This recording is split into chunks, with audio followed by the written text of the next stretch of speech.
হেলায় হেলায় দিন কাটালে বসে রলি কার আশায়, এভাবে আপন বলতে কিছুই নাই।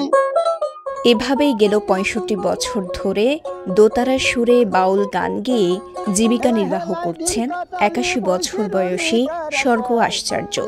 জীবনের এত দীর্ঘ পথ পাড়ি দিয়েও যেন গানের মতোই সৃষ্টির রহস্য ভেদের চেষ্টা করছেন এই বৃদ্ধ। শরণ সেবায়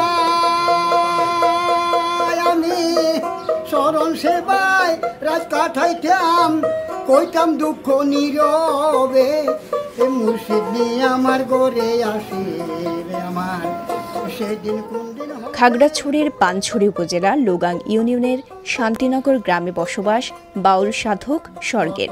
মাত্র ১৬ বছর বয়সে হাতে তুলে নিয়েছিলেন দোতারা। সেই যাত্রা থামেনি এখনো।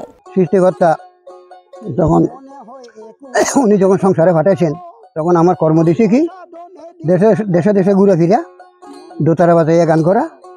অত মানুষে খুশির মাধ্যমে অত কিছু দান করে, এটা নিয়ে জীবিকা নির্বাহ করি।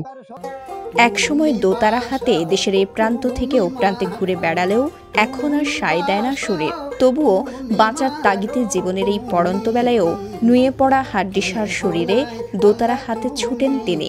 শরীরের মতো গলায়ও ছাপ পড়েছে বয়সের। এখন আর যেখানে সেখানে চাইলেই জমানো যায় না আসর।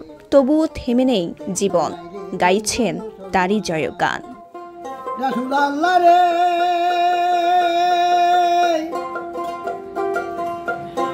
মুসলমান তো সেই মানুষ, হিন্দুও তো সেই মানুষ, আরো মানুষ বুদ্ধ আর খ্রিস্টান, আরে আরো মানুষ বুদ্ধ আর খ্রিস্টান। একজনে বানাই আসে, এক রাস্তা ভাটাই আসে, একই আল্লাহ বানাই আসে, এক রাস্তা ভাটাই আসে, জেলে দুয়া হারি মুসি। জীবনের সব আয়োজন এখানে একসাথে।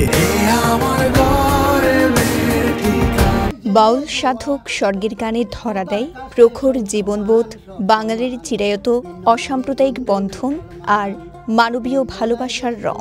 16 বছর থেকে এই গান বাজনা শুরু করতে থাকি। এইভাবে গান করতে করতে আজকে 81-এর মধ্যে ভাড়া দিলাম। তারপরে বিশেষত আমি রোগগ্রস্ত, আমার কাছে ডেলি 500 টাকার ওষুধ লাগে। এইটিও সংগ্রহ করতে আমার মহা কষ্টকর। দশেরা হিন্দু মুসলিম বুদ্ধ খ্রিস্টান ভাই ভাইয়েরা যা সাহায্য করে, ওদের সাহায্য নিয়ে আর আমার ভাগ্য নিয়ে, আমার কর্ম নিয়ে আমি চলি। তুমি হাকিম হইয়া হুকুম করো, পুলিশ হইয়া ধরো, সর্প হইয়া। গান গেয়েই বিয়ে দিয়েছেন 6 ছেলে মেয়ে। তাদের সবার এখন আলাদা সংসার। তবে শান্তিনগরের ছোট্ট মাটির ঘরে স্ত্রীকে নিয়ে থাকেন বৃদ্ধ স্বর্গ আশ্চর্য। গান গিয়ে যা পান তা দিয়ে খেয়ে না খেয়ে কাটছে দিন। এদিকে এই জীবন সায়ান্নে শরীরেও বাসা বেঁধেছে নানা রোগ। উনি বয়সের বারে এখন কিছু করতে পারে না। আগে মনে করেন দোতরা বাজাইতো এবং বাঁশি বাজাইতো, জীবিকা নির্ভর করতো। অনেকটা ওনাকে দেখে আমরাও আমাদের গানের দিকে আগ্রহ বেড়ে যায় বলা যায়। উনি শুধু একজন শিল্পী নয়, তিনি একজন পল্লী কবিও বটে। ছোট থেকে আমি দেখতেছি এখানে গান বাজনা করে চলে, এগুলো দিয়ে ওনার সংসার পাড়ায় পাড়ায় মানে ঘুরতে হয়, নালে যদি না ঘুরে ওনার সংসার চলার মতো ওরকম আর্থিক অবস্থা নাই। ওনায় বাঁশি বাজায়, দোতরা বাজাইয়া গ্রামে গঞ্জে হেঁটে হেঁটে ওনার জীবিকা নির্ভর করে। স্থানীয়দের কাছে গানের মানুষ নামে পরিচিত স্বর্গ আশ্চর্য। শিশু থেকে বৃদ্ধ এলাকার সবাই তার গানের ভক্ত। পড়ন্ত বেলায় এই বৃদ্ধ বাউল সাধকের পাশে দাঁড়ানোর আহ্বান তাদের। আমারই গুনাহ মুর্শিদ তোমার আসে জানা। খাগড়াছড়ির পানছড়ি থেকে শাহজাহান কবির সাজুর পাঠানো তথ্যচিত্রে সাফা মারোয়া, কালের কণ্ঠ। মুর্শিদ মৌলানা।